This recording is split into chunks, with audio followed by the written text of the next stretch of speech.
Hello and welcome to Bastionland Broadcasting, where tonight I'm doing a bit of a throwback in some ways because I'm getting flashbacks to when I did a read through of Dissident Whispers, which was a big compendium of RPG content that I contributed to earlier this year.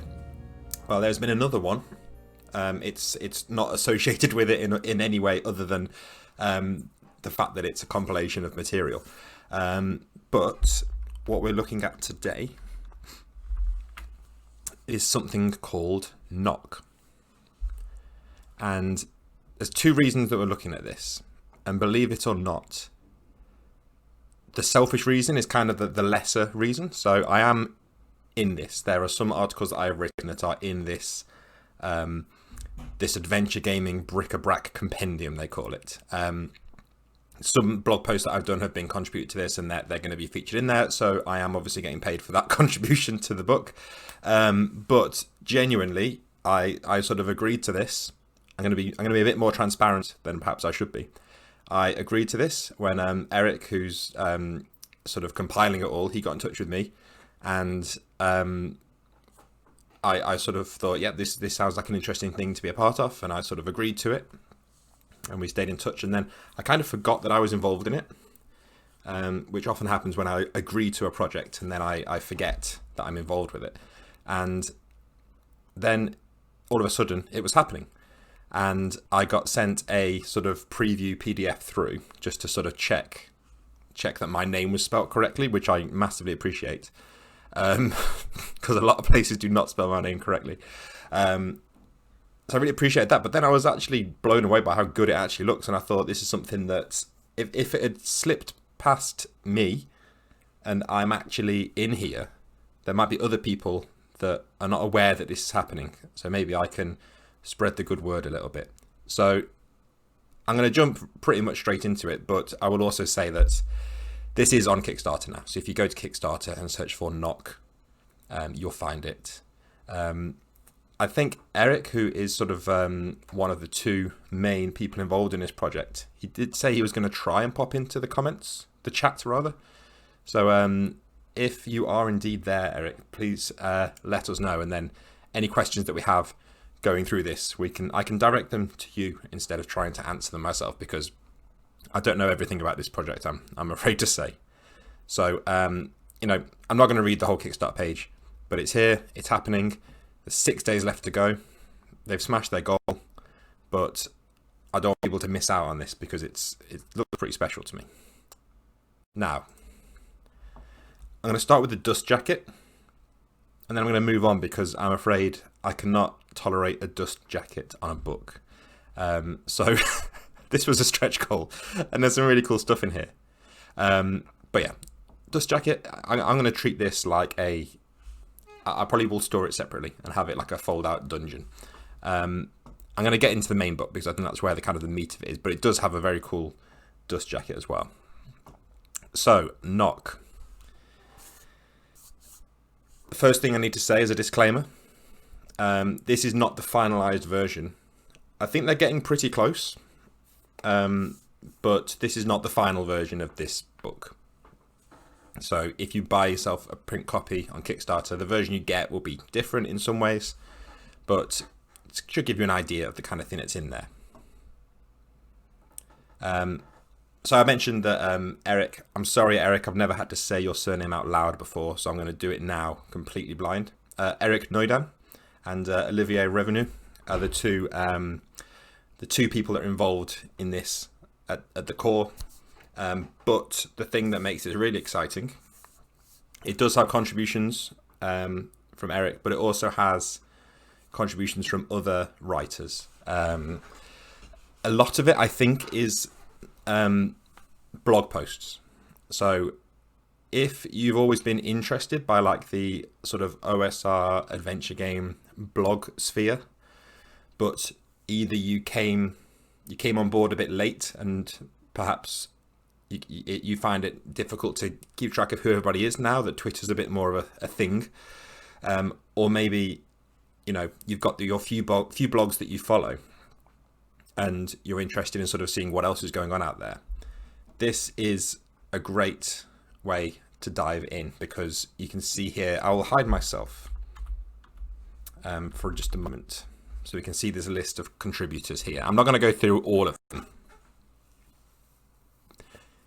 I'm glad to hear from Eric in the chat that my pronunciation was not bad. I think not bad is the best I could aim for there. So maybe some names you are familiar with. Emmy Allen, obviously of Cave Girl fame. Arnold K. There's quite a lot of content from Goblin Punch blog in here, which I have harped on about lots and lots, but I think it's a absolute top tier blog. You've got some stuff from Sean McCoy, Chris McDowell apparently, obviously Ben Milton. There's lots of names. I'm not going to just name the list. Daniel Sell of Troika fame. Yeah, there's lots of cool people involved in this, and me. So what I'm going to do is we're going to do an old-fashioned read through, where I'm going to flick through this. As you can see, there's like almost 200 pages. So at first I was thinking of this like, I've just knocked the desk and nearly sent my computer into oblivion. But yeah, at first, it's easy to look at this and think of it like a zine, but at 200 pages, it's going to be pretty hefty. So I can already say that if I wasn't involved in this, I would be backing this definitely, and I am excited about receiving my copy. And that's a genuine thing. I'm aware how biased I must sound, because yes, I do have some articles in here, but also I hope by now you understand that it's very common for me to agree to something and then forget about it. So the fact that this has come back and hit me so hard, I really am genuinely very excited about this. So the first section is kind of like sort of like the best blog posts that some of the best blog posts that I've seen, sort of. But the thing that you'll notice is the layout is ridiculous, like the graphic design. There's definitely going to be immediately people comparing this to, I hesitate to invoke the name of Morkborg. I hear if you say it 3 times, it starts raining any awards. But yeah, the fact that Morkborg did so well, I think is going to help, because while Morkborg did not invent this kind of zine look by any stretch of the imagination, I know that Johan and Pele would not claim to have invented it. I think if you like that kind of visual style, then you're going to enjoy the kind of the layout of this zine. Let me just move my head, because I'm going to be blocking some of this cool stuff here.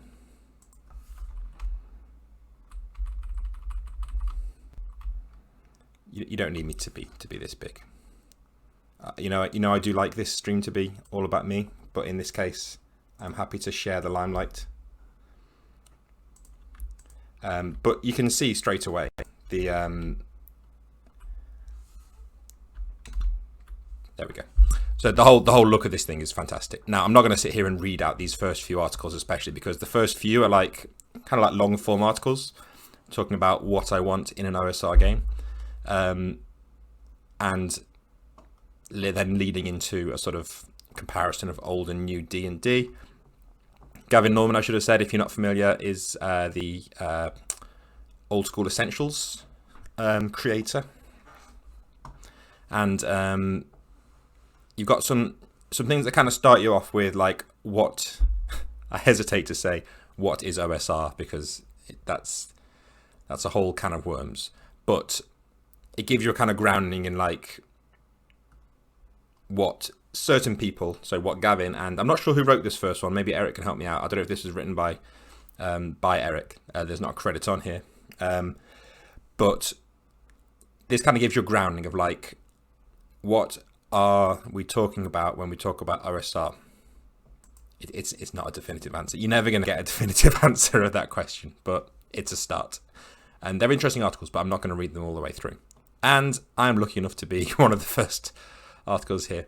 So this is a blog post that I wrote because, as well as game design, I'm very much So Eric has pointed out Jackson Malloy, aka Brooks Daly, was the writer of that first article.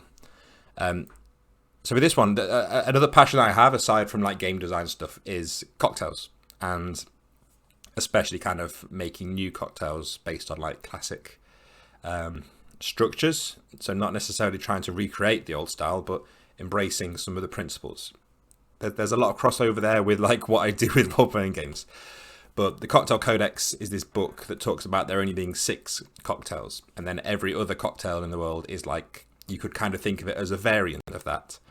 Now, I'm not going to read this whole article word for word, but what I do here is I apply it to a monster. So take a lich, and what can you change about a classic monster to make it into something new? And I'm going to point out like how good the art is. But if I do it for every page, you're going to hear me say, because I've looked through and the art is like great all the way through. Does energy drain suck? And then we have alternative energy drain rules. I'm going to go through a few articles to give you like, to let you get acclimatized, and then I'm going to give you some thoughts on sort of the overall thing here. Wizard weaknesses, this is by Daniel Sell. And this is an amazing D66 list of wizard weaknesses. So if you rolled a 35, the warlock stole all of his power from demons way above his station, but because of his high-heeled ostrich boots covering his tracks, he's kept the demons off his tail. He's strapped in quite securely, so they need cutting off, but when his feet touch the floor, the demons will come and claim him. 1 in 6 chance that the gate stays open. So it's very troika, obviously, as you might expect, but very applicable to any kind of game in that kind of tone that you want to run. And a lot of this book is like these kind of random tables that you could just pull out. Random gear, great starting point for your character. Again, if you're running like Into the Odd or Electric Bastionland, you can use this. It's great. Another one by Dan and art by Luca. Village's local retired adventurer. What are they? I do take issue with the use of a D3, but if that's the biggest issue I have with this book, I think we're pretty happy. Now, this is an amazing article. This is the thing, like, you can just go and read this now. You can go to Goblin Punch and you can type in dungeon checklist and it's there. And I recommend you do that if you play games where you have to design a dungeon. This article by Arnold, this blog post was like, it just fantastic, like essential reading, I would say. And I've said that a lot about like Goblin Punch, so I'm sorry for going on and on and on. Yes, I basically repeat myself with Goblin Punch, but the fact is Arnold has a real way of like getting to the point of things, and you'll read the article and you'll think this is like, or I find like I think this is like revolutionary, and then you're like, well, he's kind of telling you what you already know, but he's putting it in such a way that it kind of helps you really solidify something in your head. So the dungeon checklist is exactly that. When you're designing a dungeon, what do you need to make sure is in there?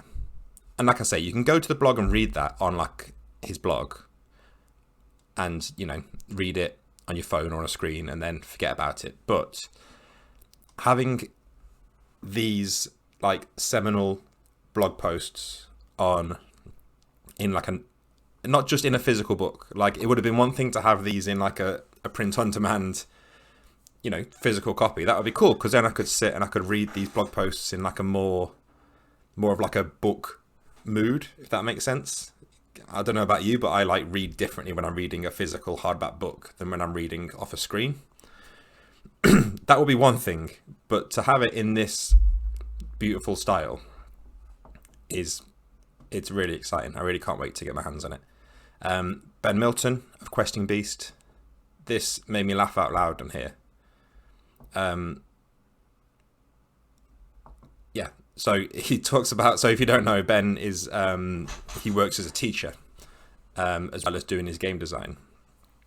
And this is a really interesting story about how he sort of sat in on some of the kids at his school playing essentially like a very basic role-playing game in the playground, and his observations and what he thinks this tells you about like the way that children play games. And it's really interesting. And where's the bit that made me laugh out loud? Where was it? Here we go. Example. So he's talking about, you know, some games like try and sanitize things too much for kids. Like they'll make it like, I've not read these, so I'm only going off like the cover, but things like No Thank You Evil are like very much like this is a child's game.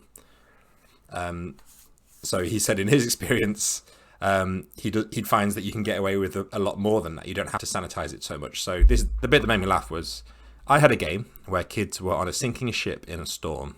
They piled into the lifeboat, but there wasn't enough room for the captain, who begged to be put on board. One kid looked at the others and said, "It's okay, guys. The captain always goes down with his ship," and they rowed away. And that, as somebody who also worked as a teacher previously, that rings true to me in so many ways. Wandering Monsters and Their Purpose, Bryce Lynch here. This is great. I remember reading this on the blog, I'm sure. And Eric does have some content in there himself, talking about the use of hit dice and you know, how we can use them in different ways. So I hope you're kind of getting the idea now that this is like, I know that the comparison to Morkborg is so easy because of the visual style, but whereas Morkborg did have a lot of like weird stuff, it was obviously all tied up in like one game. And despite how like wacky Morkborg looks, I feel like it's surprisingly coherent as a game. But this is obviously just a complete grab bag. It's like somebody's list of like their top 50 blog posts. I imagine that's probably exactly what it was to begin with. It was just a list of the blog posts that they wanted to put in there. But it's really even when I've gone through this and read some of these posts that I've already read, like whether it was a year ago or some of them like 10 years ago, I think, it's good to see them all together. It's like having like a greatest hits of a band that you love, but you've like forgotten about some of their early stuff. And it's just a joy to be able to sort of really get stuck into it and have all these different creators in the same book. And Hides His Eyes 88 says that they've been trying to get into OSR for ages, but it hasn't quite clicked for me. That's the other thing. There's no way of me saying this without sounding like a proper dick and like I'm being dead pretentious and saying like, oh, I was there at the start, because I wasn't. Whenever anybody like jumped into this sort of thing, it always felt like there was like a million years of history before it. But the fact is, when I did start my blog, it was like, you know, over 10 years ago now, and there were fewer blogs back then, and there were certainly fewer that were kind of like elevated and sort of held up as like great examples. If anything, now we've got like loads more good content, but it's kind of harder to find the good stuff. So when things were more based on the blogs, it was you kind of found these great blogs, and sort of you return to them, and like, you know, everyone had their own blog roles. I know this is all still happening, but it does feel different now. I don't know quite how to describe it. If you're getting into this now, this is a great way to kind of emulate that idea. It gives you like a great grounding of like, this is a sampler of what's possible within this space. Yeah, Eric's saying it's not the everything of OSR, but that's why we're making it a periodical. How frequent are they going to be, Eric? Because this is like a ridiculous amount of work. If you're talking like quarterly, yearly, yeah, it's ridiculous amount of stuff. Yeah, Cosmic Horror saying that Twitter is horrid for many reasons. I hear you, but finding old tweets in particular, yeah, it's really difficult. Like even finding like something that I know that I've put on Twitter. Not that G+ was much better. Like the search feature of G+ wasn't great, but I'm trying to keep the blog going. I am keeping the blog going. You know that This is my plug for my Patreon, which supports the blog that I write. So that really focuses me on keeping the blog running.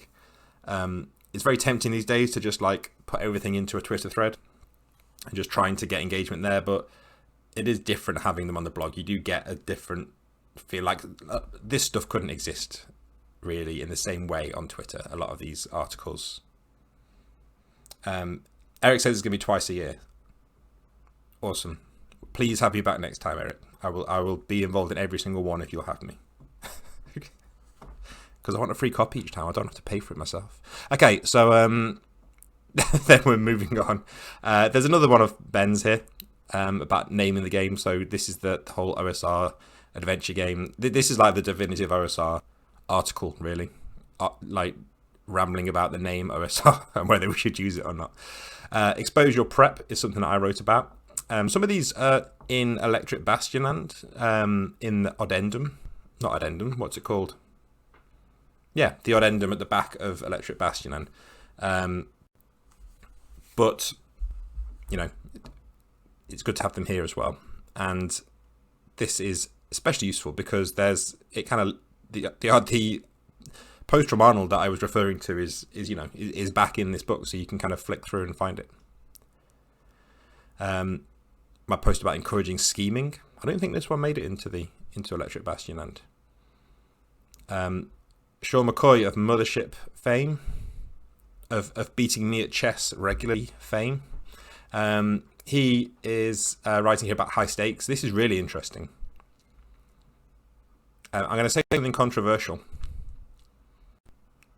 Whereas I do love Mothership, I think Sean's blog is like massively underrated, which seems ridiculous because like Sean's now this big shot, like award-winning, like, you know, high-flying game designer, but I feel like I don't see people linking to his blog as much as other blogs, and his blog has got some awesome stuff on it. So it's called, I forget the name. It's something about failure tolerated. But if you find Sean McCoy on Twitter, it'll be linked to in his profile, I'm sure. But yeah, he's got some amazing stuff on his blog.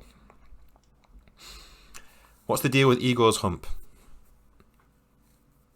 It's a D10 table.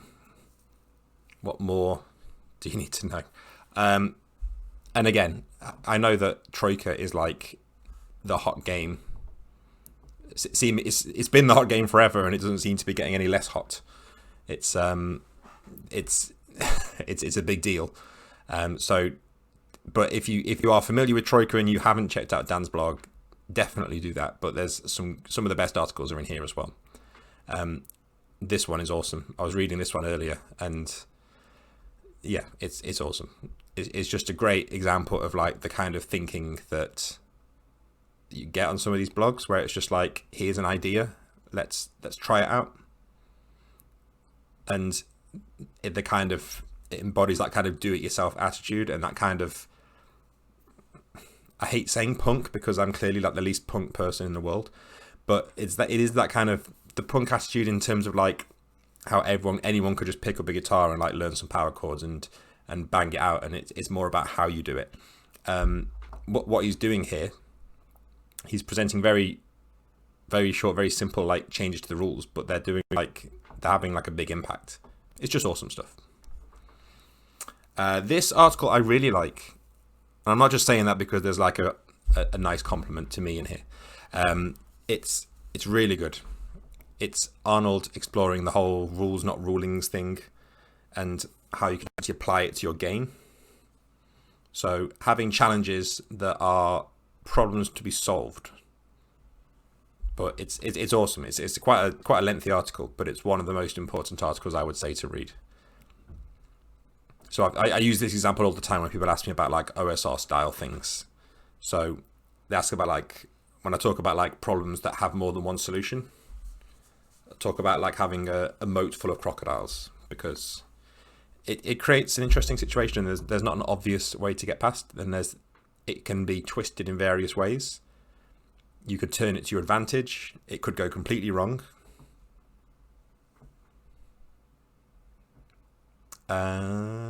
This goblin's table is awesome. I was checking this out earlier. I do like a sort of magical goblin. And this, I keep going back to the same people. This is a Ben Milton article again, but this is another one about if you're trying to get into this headspace of like the whole OSR problem solving school of thought, like what makes a good OSR challenge.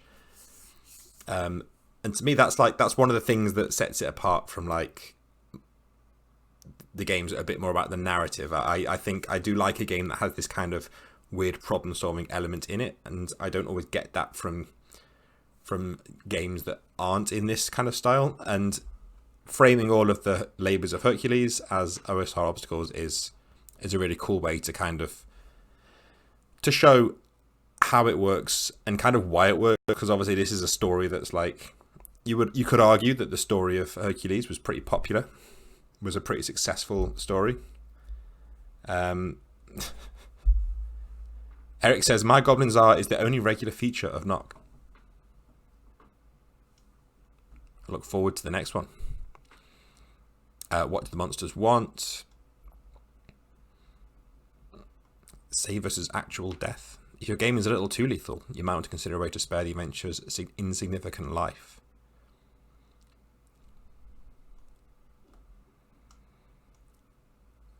RPGs as emotional gambling. This is an Emmy Allen article. This is really interesting. I can't really even sum this up because it's written very well, and I can't sum this up in a sentence, but it's cool. Some good food for thought in there. Same with Leaving Kansas.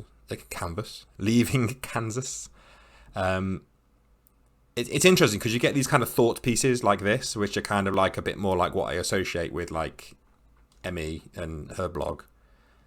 And then you've got that next to like a table of like D8 silly hats or something. It really does capture both sides of the spectrum here. The danger of skills. This is something that I'm completely on board with, as you know. So yeah, talking about skills and their place in the game. Paolo Greco here, Lost Pages fame. So like a simple rogue skill training system. I vaguely remember reading this before. I remember reading this and thinking this was really cool. So it's like a dual system from Emmy. And again, like the layout didn't have to be this good.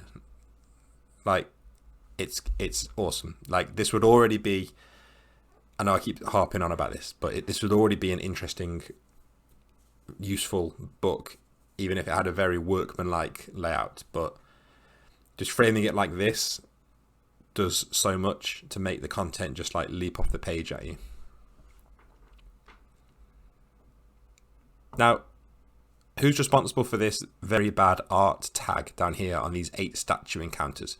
Because I saw this statue and I was scrolling through, and this guy grabbed me straight away. I was looking through that on my initial look through. I didn't want to read too much. I was just like scanning through, and straight away this guy speaks to me for some reason. So I think this is actually one of the best pieces of art in this book. It's great. D8 statues. You always need that. Gabo Lux, overly thematic dungeon. This again, I won't try and sum this up in I won't try and sum this up in a few sentences because it was very interesting kind of think piece here. And yeah, it's interesting to read through. Jason Schultes, finding some interesting stuff here. I mean, this is bonkers. Like, Slugman with magically enhanced intelligence acts as oracle, using superior logic and reason to predict future outcomes with a high degree of reliability. Solid encounter there.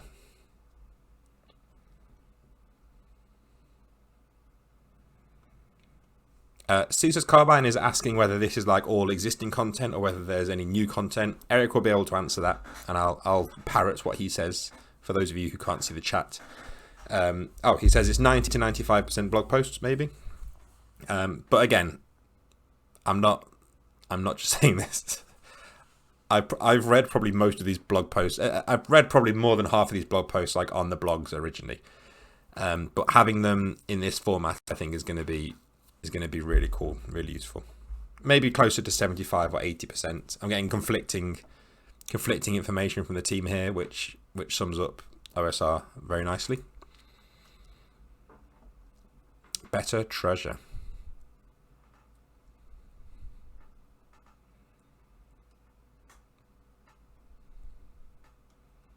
I haven't read all of these articles, so if I go quiet for a moment, it's because I'm actually reading the article, which I shouldn't. It doesn't make for a fascinating stream. Now, we're not even halfway through this yet. That's the thing that got me as well. I remember when I was reading through it, I was like, oh, must be near the end now. We're less than halfway through. We've got a article about traps, to roll or not to roll. I think you all know my opinion on that. I'm going to go through slightly quicker now. So apologies to anybody that is getting like skipped over. This article about impact by Arnold, and I'm gonna like praise Arnold again, but I'm gonna say imitation is like the height of flattery, and I basically stole most of this article in spirit, not in word. I stole most of this article for like my own article about impact in Electric Bastion Land, or at least it inspired me. Let's say. It's awesome. This properly changed the way that I think about running games. And I know that sounds hyperbolic, but like genuinely, like this is what really cemented the whole idea of the importance of your actions having like big impact and not having. So again, I'll read the introduction because I think that kind of sums it up. So you're playing D&D and you're fighting some orcs. All the orcs are armed with feather dusters, so they are actually incapable of harming anyone. And your DM doesn't give XP for combat, so they'll yield 0 XP upon death.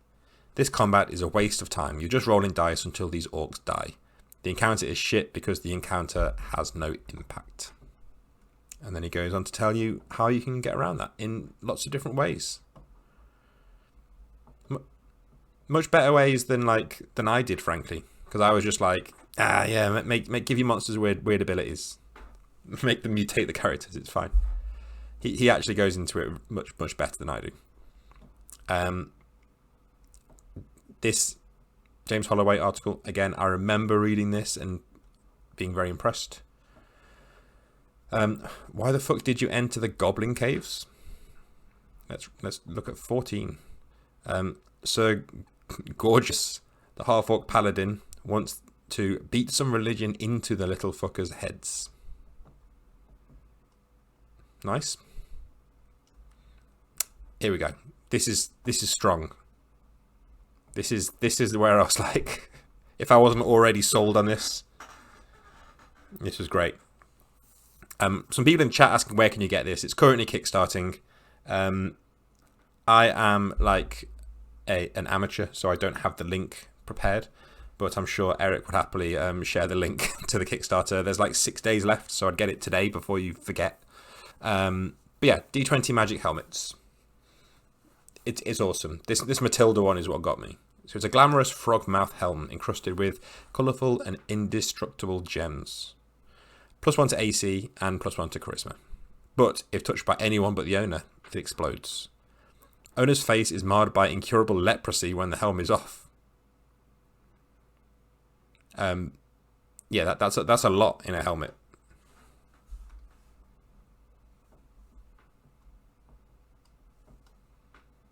Oh, sorry, I keep finding ones here. The salad helm, the lobster-tailed pot helmet. Another article by Gabor, which is great.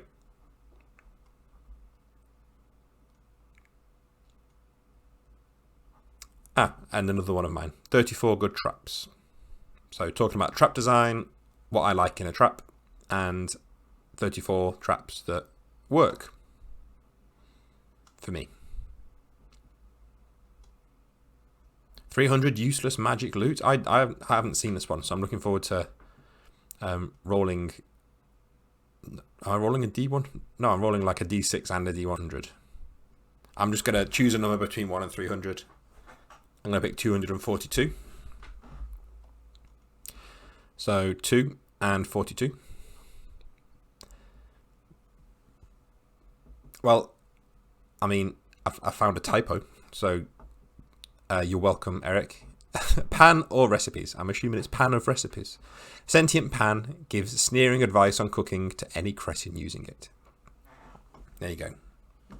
I mean, this is like, they say useless. This is my bread and butter. This is like, yeah, they're just, if you want to just use these as oddities in Electric Bastion land, they're pretty much spot on.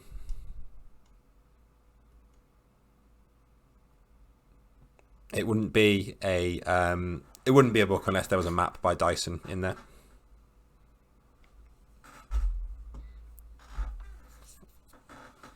Yeah, Evil Book says, typo, this book's rubbish.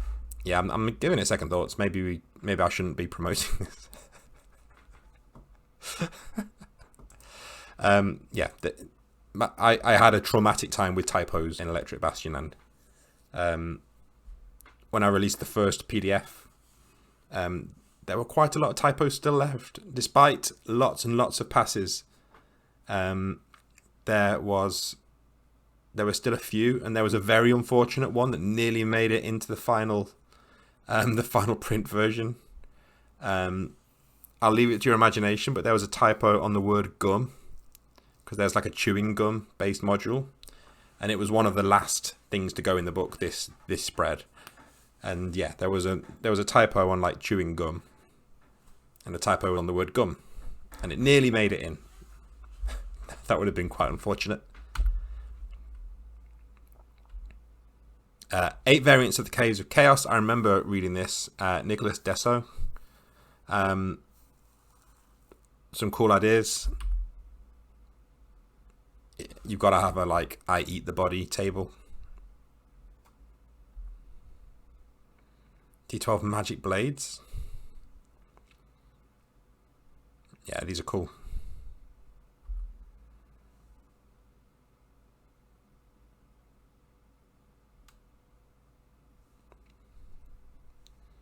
Yeah, Evil Book stresses that they were just joking about the typo. Of course I was. You should never take me seriously. Sewers of Mystery. I did not see this one. Awesome. Oh, look at that. Tasty. Geomorphs. Complete the dungeon. Ah, that's cool. Yeah, I must have skimmed over this section. Yeah, I remember these complete the encounter sections. They're a really fun idea. And again, this is why having it in physical form would be great. Now this is something that I've mentioned this so many times, and I keep failing to credit the appropriate person. So now, finally, I can credit Jack Shear with this idea.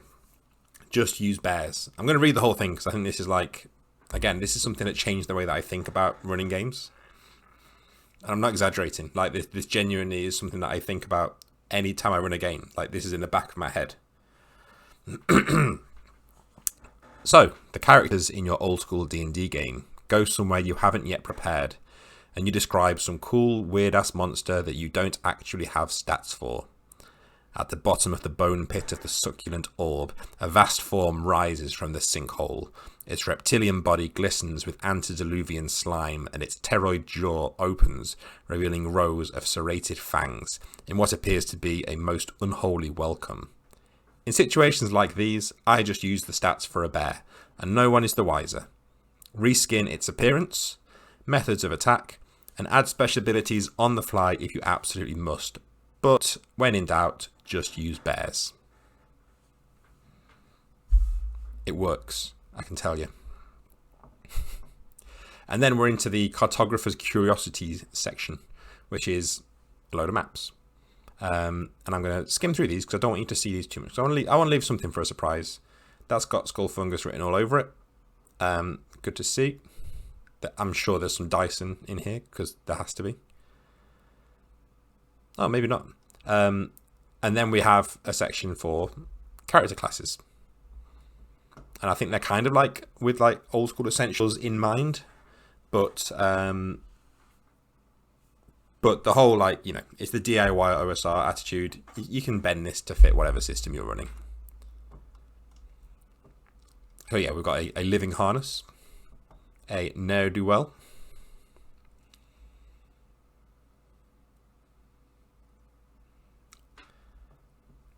Again, I'm stopping because I'm reading these because I didn't read all these details when I was looking through, but I'll go back and read it properly when I have it in the flesh. A naked wanderer. Oh great, you're gonna get my YouTube video taken down for this. I didn't read this one at all. Bare necessities. At the start of each session, roll your WD. That's the number of items you own. Remove the rest from your equipment list. It's gone forever. Every piece of clothing is an item, meaning that pairs of boots or gloves count as 2 items.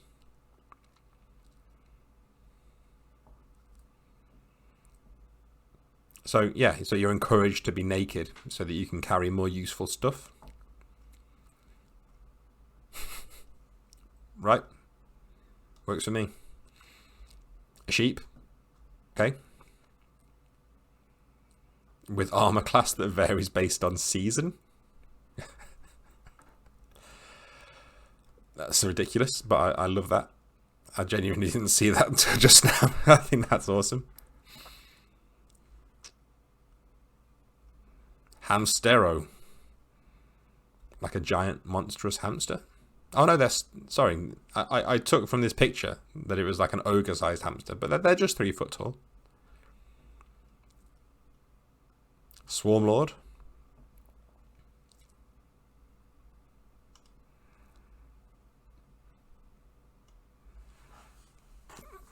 Former occupations. Again, if you are here for Bastionland and you're like, why am I looking at all this stuff that looks more like sort of classic D&D?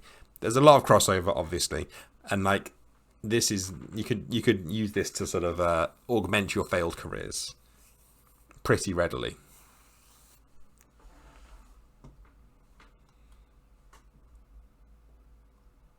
Animated weapon. So you've got like a hand-drawn class here, which is cool. And then we're into the menagerie of monstrosities. So, monsters. And again, like, I'm amazed that there is so much art in this. That's the thing that gets me. Like, it's one thing that the layout is super fancy, okay, cool, and it's one thing that they've got like a load of good articles and a load of good content, but like the art is ridiculous. Like there's so much of it.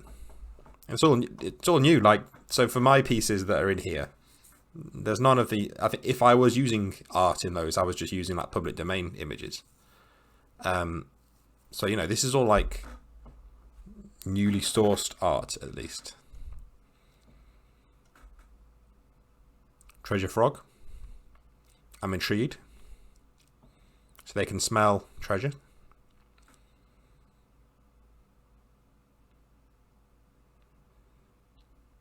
Yep, that works for me.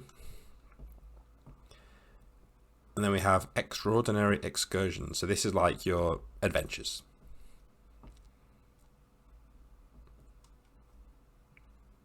And you know, they fall on the kind of the more tersely written side of the spectrum, which definitely works for me.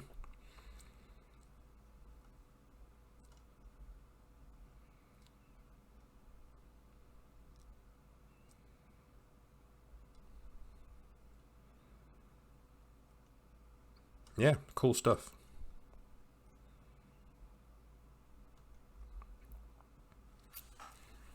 So we've been spoilt by Dissident Whispers because, you know, that was just full of adventures.